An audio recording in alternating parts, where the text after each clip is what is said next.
are now listening to the War Report Podcast Network. What up, everybody? Welcome back to the College Loop Podcast. I'm Dylan Lark on Twitter. Here talking about the latest in Auburn athletics news. As scheduling changed real quick, we were going to do the grading of the 2024 transfer portal class. That's going to be moved to the Sunday live stream. That would have more time to go through each individual transfer. So, just getting started off with today's show. As you know, transfer portal is running rampant right now. Auburn, and just the second or I believe third day of the portal being open, are able to bring in their first transfer portal commit of the offseason in linebacker out of Fresno State, Phoenix Jackson. 6 foot tall, 220 pounds. Was fourth on the team in total tackles for the Bulldogs. Also led the team in sacks, had a forced fumble, also had 2 interceptions. One of those interceptions getting taken back for a 89-yard pick six.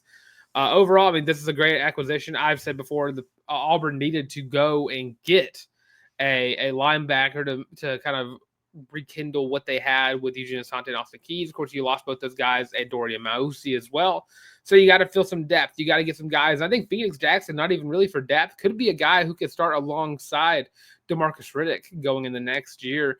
And, I mean, this linebacker room, you're going to see Joe Phillips. You're going to see DJ Barber next year as well, which is going to be really awesome to see these young guys from the 2024 class emerge all as a unit instead of having the 2 guys get redshirted.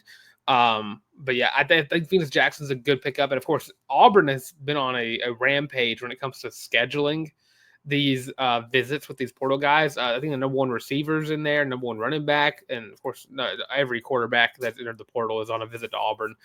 But yeah, it's gonna be a crazy portal season. I hopefully after this show and going on to the rest of the portal cycle, we'll be talking about another portal acquisition going forward. But it is nice to finally get that first, like getting the dam to break. Really, you get the first one, and I think pretty much anyone and everyone's on the path of believing that this could be the start of a very big portal class for Auburn. Of course, next year, the schedule is out.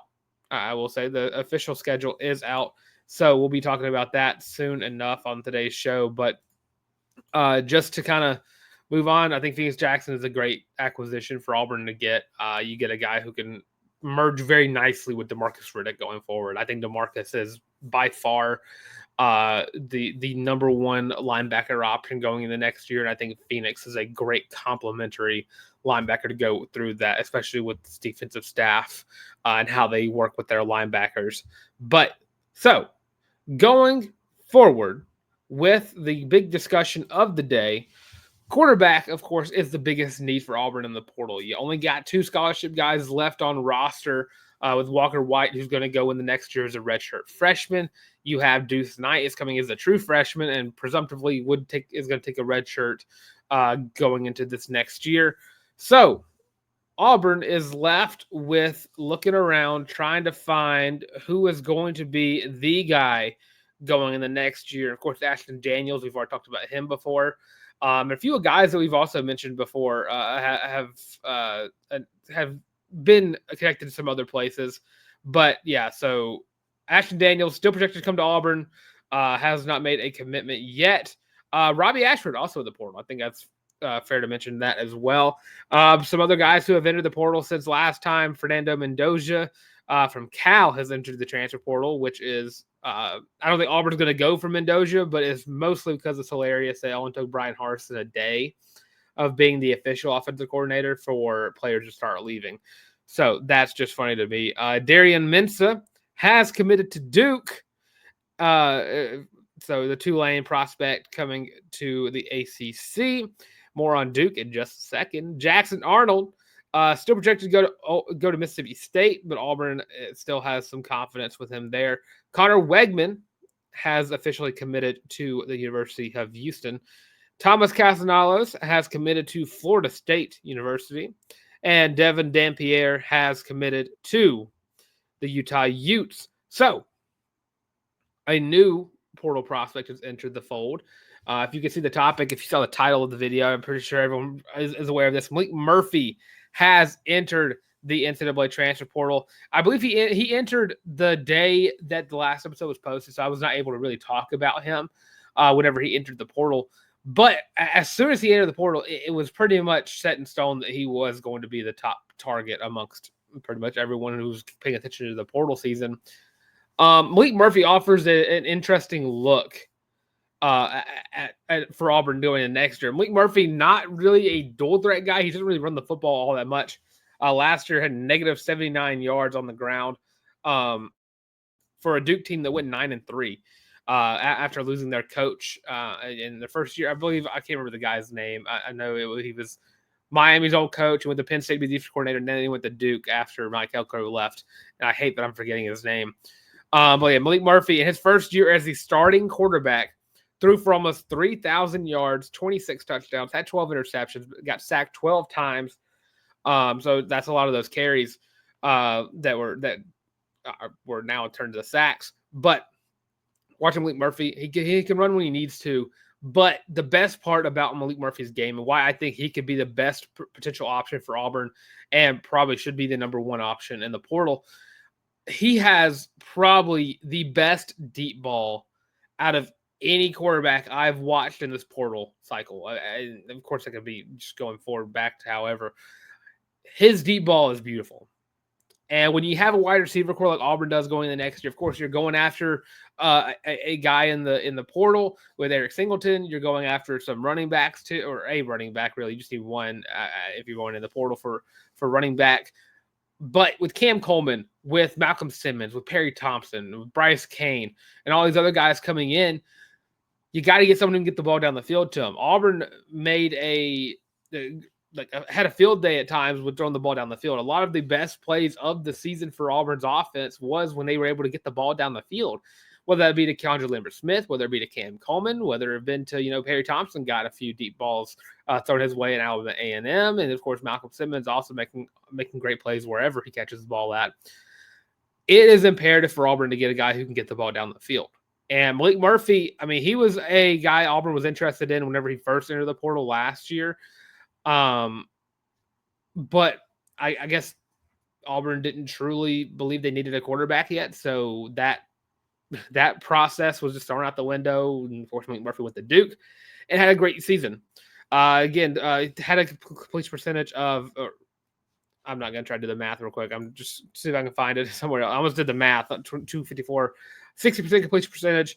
The year prior when he was at Texas had a lot of bright moments when people got injured and came in, had to shine. Of course, he was 3 touchdowns, 3 interceptions, but he still looked at as a top prospect in the portal regardless. And best case scenario for Auburn, I mean, this guy, Malik Murphy would come into Auburn with 2 years of eligibility remaining. He'd be a I don't want to say redshirt junior, but he'd be in his junior season. So he'd have 2 more years of eligibility.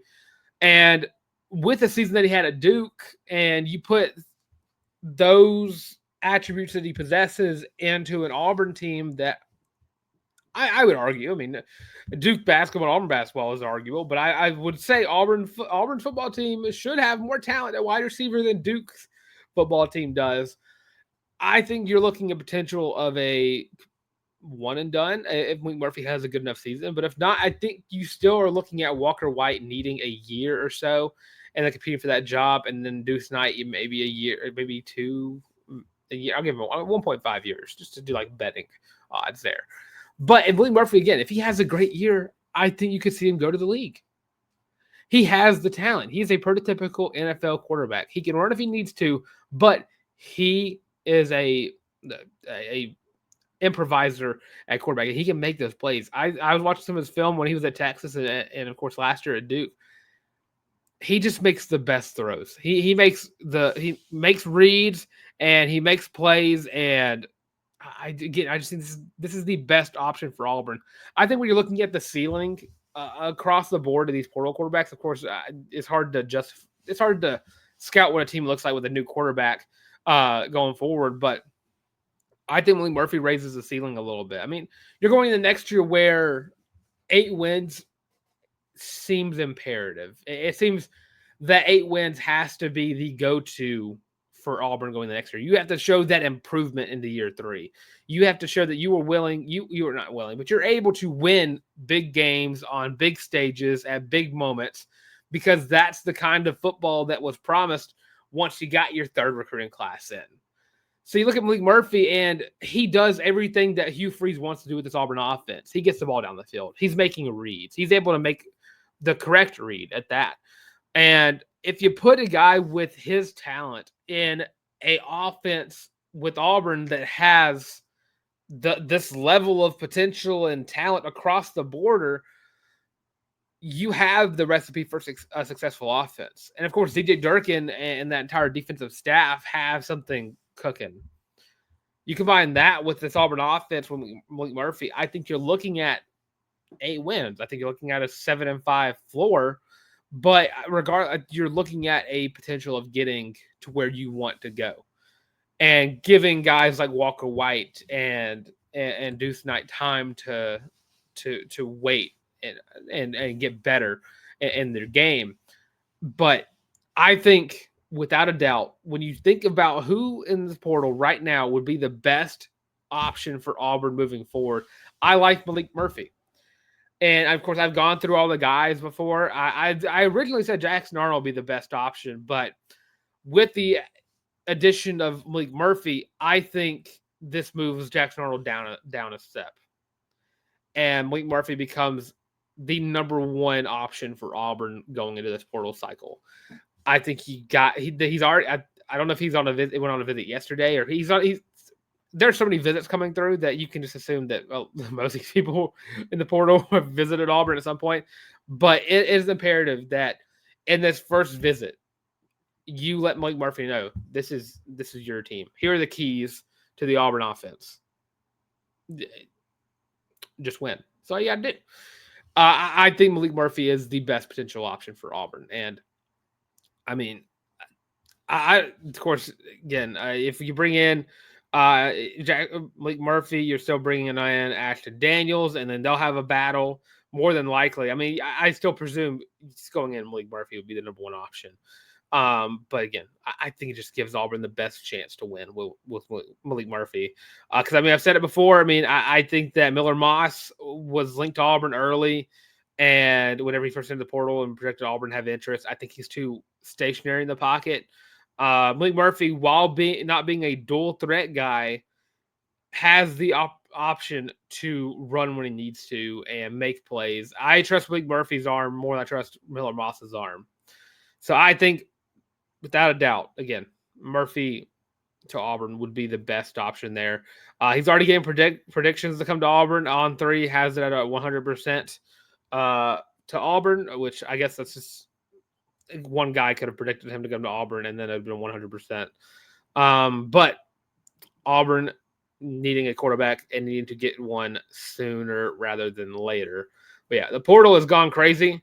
Auburn, of course, as we mentioned, only has gotten 1 so far, but still looking at getting a guy in Eric Singleton, who I do believe Eric Singleton was on the same visit as Maalik Murphy. So that's a key thing there, is you're getting probably your wide receiver.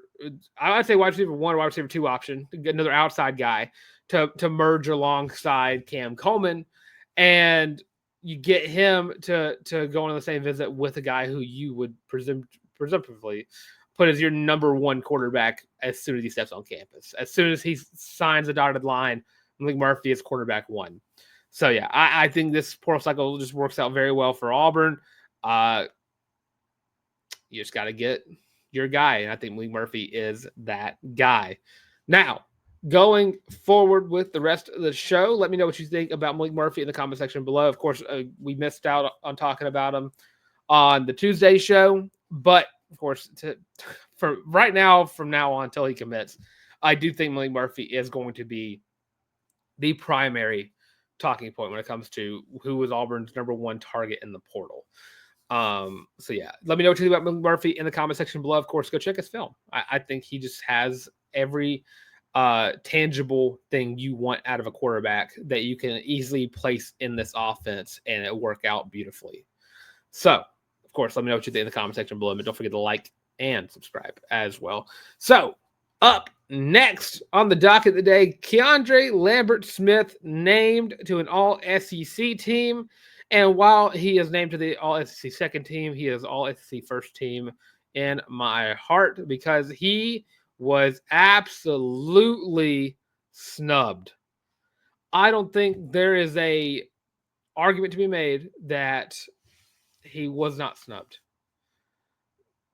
He was in every sense of the word. I'm looking at Keandre Lambert-Smith's stats last year: 50 catches, 981 yards, averaged almost 20 yards a catch, 8 touchdowns, which was tied for second in the SEC. He was third in yards. Catches, he was 10th doing all that. Going by yards per catch, he was, I trying to do the math on that. Going by guys who caught more than 5 passes, he would have been 4th in terms of yards per catch. I don't understand how in the world you watch Keandre Lambert-Smith and you don't put him on the first team. And of course, Ryan Williams was up there too. I'm not going to dock Ryan Williams. I don't care if Ryan Williams was first team. It's who else was first team. Luther Burden was listed as a first team All-SEC receiver. And while I think Luther Burden is the best wide receiver in college football, and I think he's going to be a talent in the NFL since he's already declared, he was not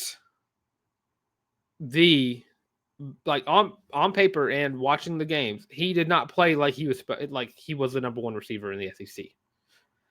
Going by touchdowns, he was tied for 8th. Going by yards, he's not even in the top 10. He's not even leading his own team in receiving yards. He is 17th in receiving yards with 61 catches, which puts him at third in the SEC in terms of catches. That's not a performance that gets you All-SEC first team. It's just not. It's not whatsoever. Of course, Ryan Williams, he was 6th in receiving yards, but he was also tied for 2nd in touchdowns. If you're going to put anyone above Keandre Lambert-Smith, I will accept Kyron Lacy because he had 9 touchdowns, which led the SEC. Or we could even have a conversation about Trey Harris or Andrew Armstrong, potentially getting that wide receiver 1 spot up there. But without a doubt in my mind, when I think of first team All-SEC caliber players, of course, KLS was Auburn's only one. So that's one you're paying the most attention to for Auburn. But I find it very hard to believe that they didn't choose this based off of name and name alone. That's just what it feels like. Luther Burden is such a big name in college football. He is, again, he's going to be one of the top wide receivers taken in the NFL draft. If not first, then he'll be second. Or wherever you think Travis Hunter is going to be first, second, or third. Ryan Williams, I mean, you're just putting him up there because he's an Alabama wide receiver, and I'm not even going to say the stat because I'm tired of hearing it too. When you look at the stats, when you look at what KLS did for Auburn's offense with Peyton Thorne at quarterback, what he was able to do and almost getting a 1,000-yard season. He got so close, 19 yards away from being the first receiver since 1999 to be a 1,000-yard Auburn receiver. I don't understand why in the world he was on second team. It makes no sense. I said something stupid earlier. I said he's the only one. No, Jarquez Hunter was also first team. Not snubbed. Jarquez Hunter deserved to be right there with Dylan Sampson. But why in the world is KLS second team?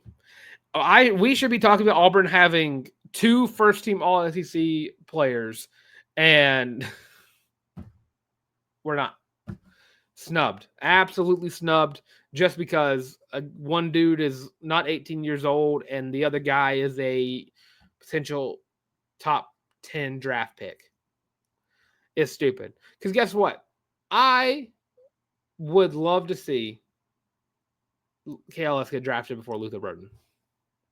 I don't think it's out of the impossibility. I think KLS played so well that his draft stock probably shot up. I actually am very curious about that right now. because he's going to the draft. We've already gone over this before because he was such a dog this past season that he is just absolutely ridiculous and is going to be a star in the NFL. But yeah, he was. I mean, he shot up in the rankings based off of this. People are saying 44th player as of November. I don't know this. I don't even know what this site is. But he's going to be a either first round or early second round pickup for anybody, and they're going to enjoy the mess out of KLS in their offense.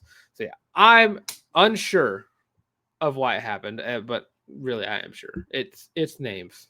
It's all it is names. Other than that, I mean, yeah, you got Jerquis Hunter, first team running back. Hey, you got to the list. There's no Auburn Tigers anywhere else on here. I could argue some people on defense probably could have been put in here. But I guess since the DBs didn't really get interceptions, they don't get put in here. Of course, kicker not going to be up here for Auburn. Punters, I mean, Oscar Chapman could have been one of these 1, 2, or 3 teams. Shout out to Lenora Sellers for getting third team All SEC. I'd argue could it be up there second team? I think he had a better season than Quinn Ewers. But yeah, no other Tigers anywhere on this list. But the least you could have did was just give us 2 first team guys, because he should have been best receiver in the SEC by far.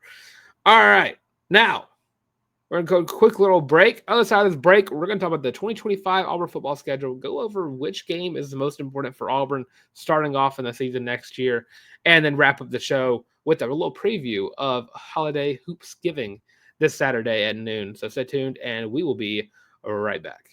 Are you tired of having to rummage through just clothes after clothes after clothes, looking for something to wear?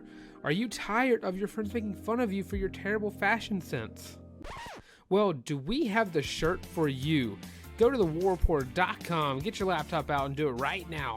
Go to the shop and get your very own Feelin' Loopy t-shirt as well as your college loop hat, and you can get both of them for only $25 each. Plus shipping and handling, of course. But with that, now back to your regular scheduled program. Of course, it's available on thewarreport.com. Click on the shop button. First page, college loop hat. Second page, Feelin' Loop t-shirt. $25 each. $50 combined plus shipping, and of course it'd be a nice little outfit to wear. You know, Christmas is right around the corner, so I don't know if it'd come in before then, but you're looking for a New Year's outfit, there you go. Or Valentine's Day right around the corner too, so you can get that for the significant other in your life. They would love to get a college loop hat and Feelin' Loop t-shirt wrapped up in a present, so check those out as well. But if you want to support the show in the best way possible, my favorite way you support the show, of course, I love it if you buy the merch. But of course, the best way you support the show is by liking, commenting, and subscribing. Again, leave your thoughts. Blake Murphy, should he be quarterback one, Auburn's quarterback one option going forward into the portal and, of course, into the season? The 2025 season is right around the corner, and by that I mean it's about 8 months away, give or take. Is that the right math? That's 8.5 months. Let's go 8.5 months before college football for Auburn football graces our televisions yet again. I can't really say football. I'll be watching the CFP in the first year of the 12-team playoff. But Auburn starts off their season on August 30th as they travel to Waco, Texas, take on the Baylor Bears. I kind of wanted to see. I can't remember the last time Auburn played against Baylor, if they did ever.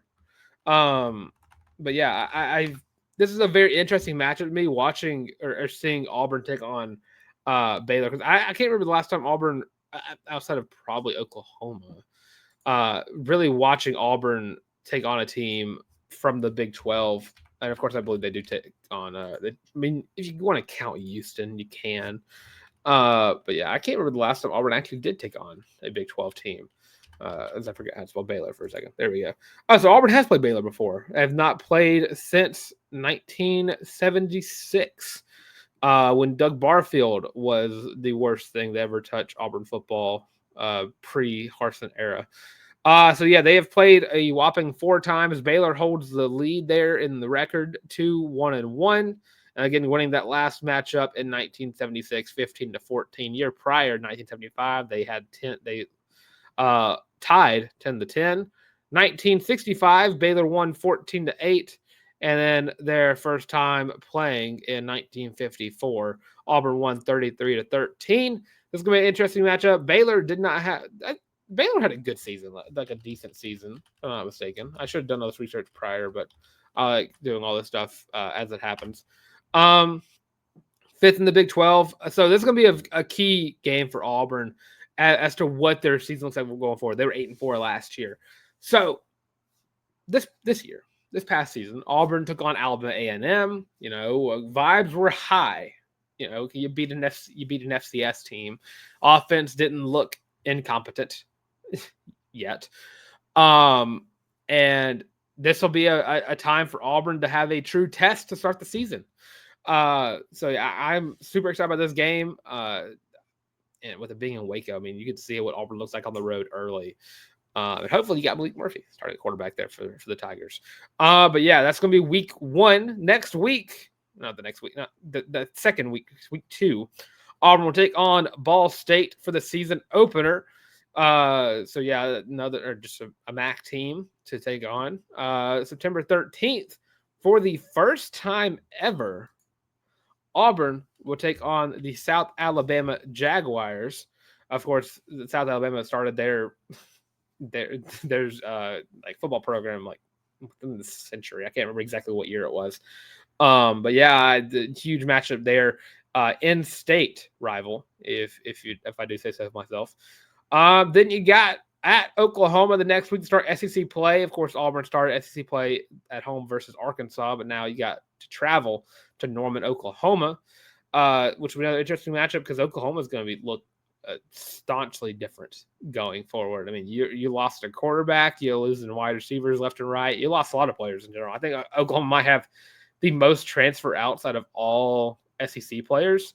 So yeah, that'll be an interesting look, especially because I honestly would love to know if anybody really thinks or feels the same way about Brent Venables, because really I'm just not too high on what Venables does. So I'm very interested to see how it happens. I wish I could actually see the list of transfer outs, but yeah. At Oklahoma starting off. Then you got the next week, you're at College Station to start SEC conference play with back-to-back games on the road.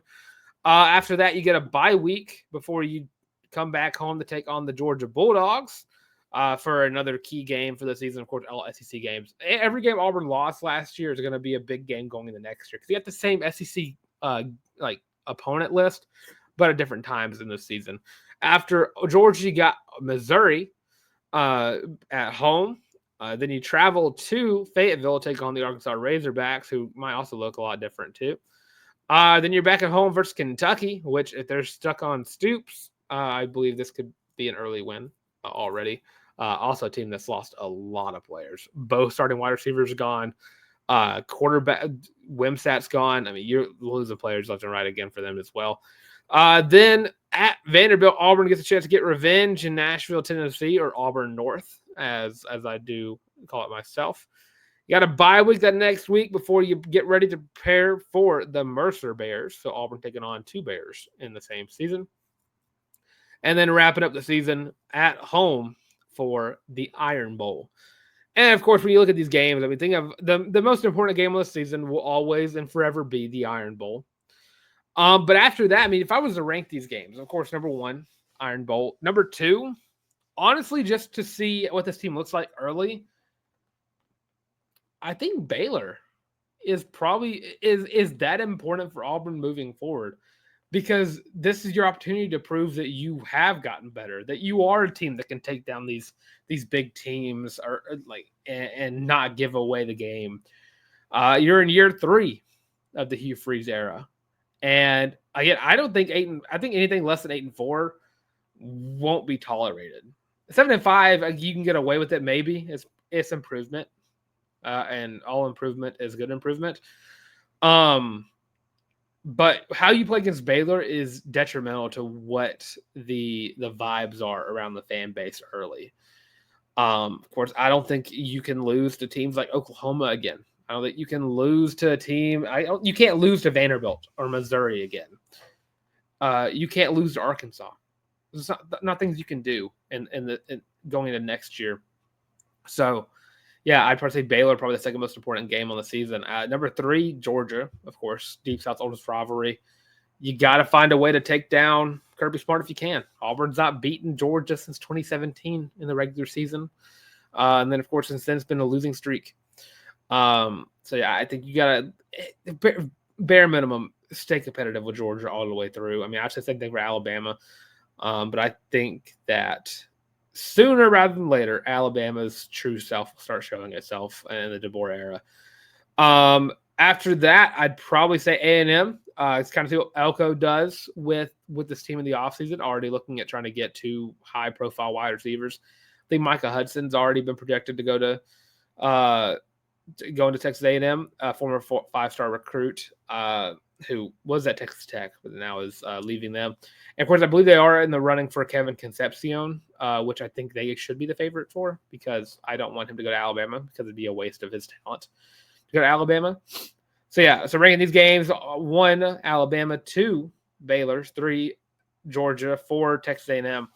5, I'll wrap it up with, let's go, what do I want to say? Either Oklahoma or Vanderbilt. One of those two.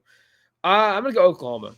At home, first away game, first SEC game of the season. Again, another true test to see where Auburn is as a team early in the SEC. Regardless of how good I think Oklahoma is going to be next season, I think seeing how Auburn plays away, and of course it does suck you're playing back-to-back away games in the SEC, but I think how you play against Oklahoma is another true test. That is a very tough environment to play. Fans are loyal too, so bound to be a loaded stadium.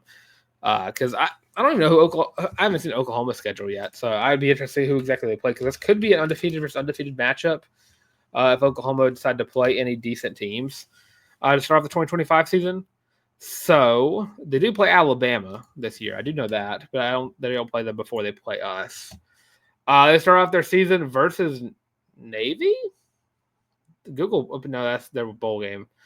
I forgot they got to a bowl game. All right, so Oklahoma schedule, they start off the year versus Illinois State.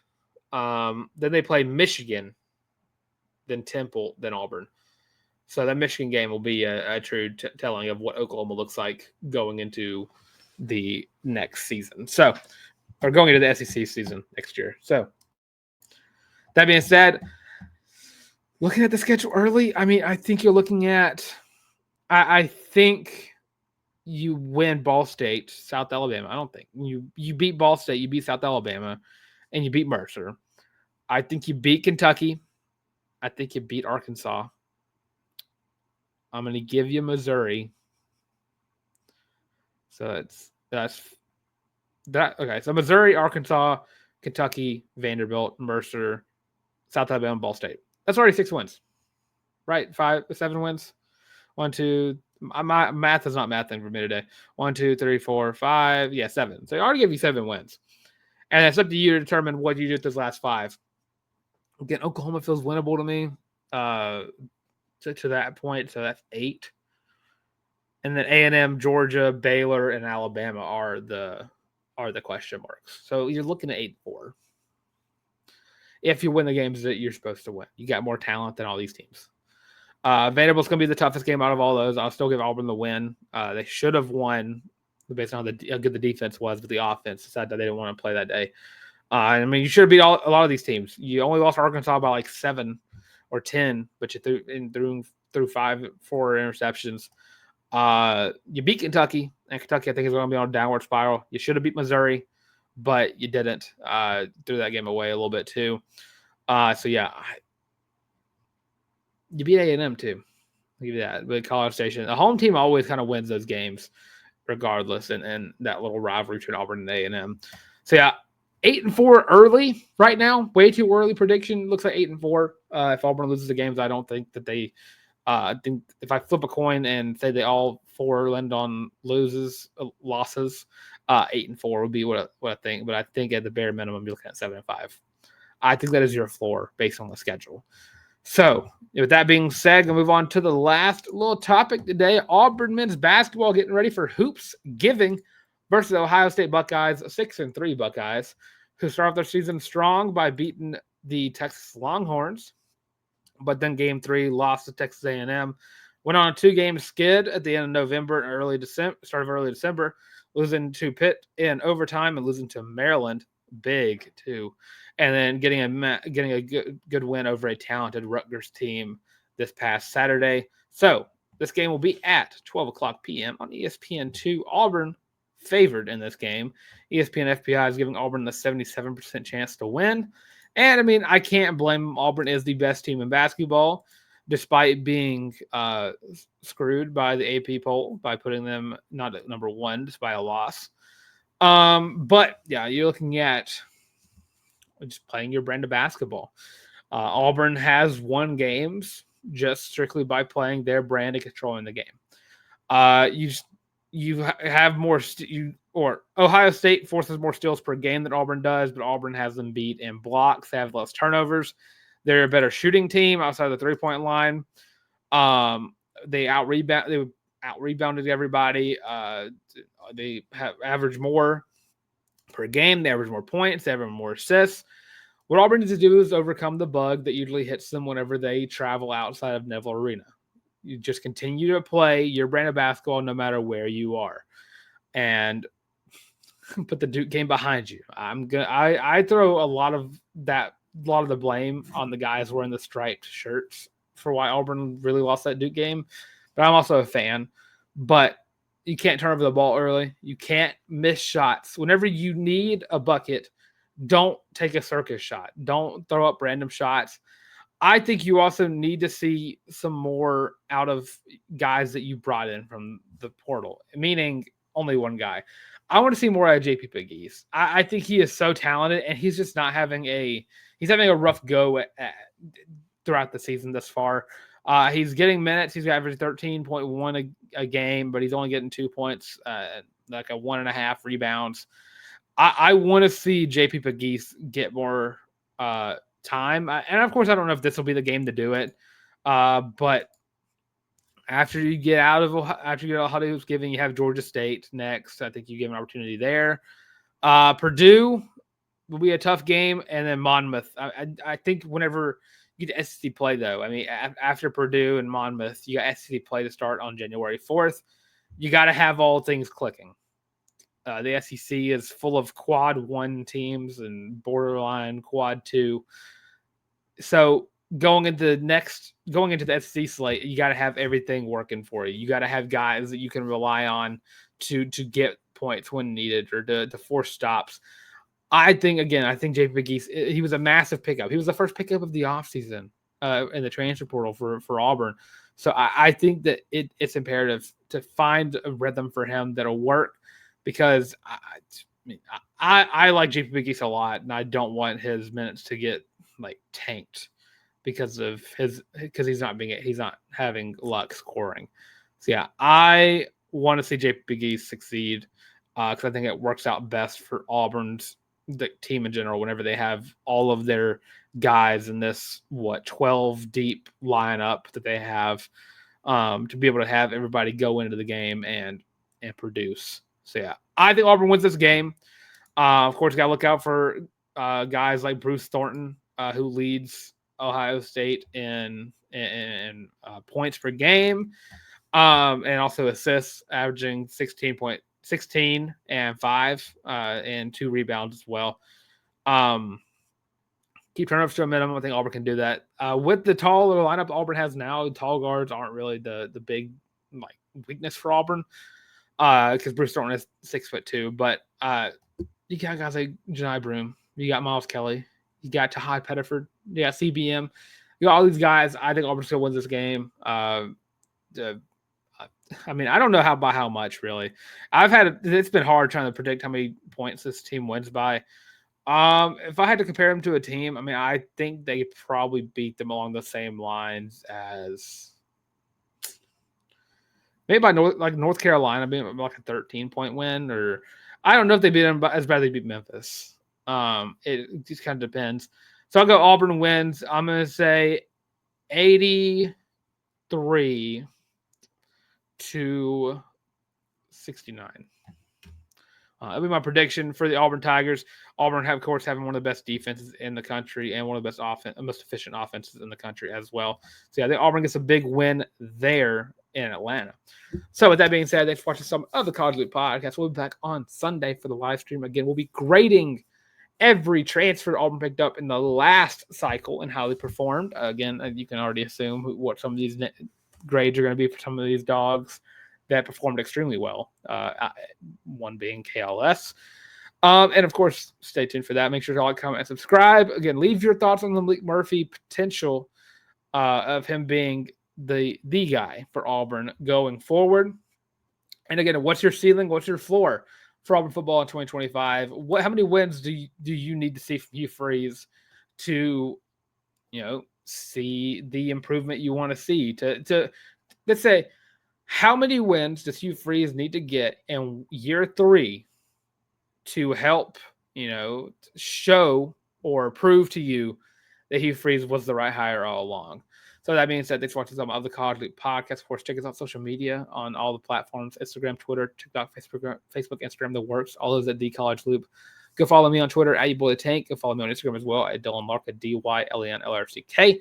And, of course, check out the audio versions of the show as well on Spotify Podcasts, Google Podcasts, Amazon Music. And now, with all that being said, thanks for watching some of the College Loop podcast again. And with that being said, War Eagle.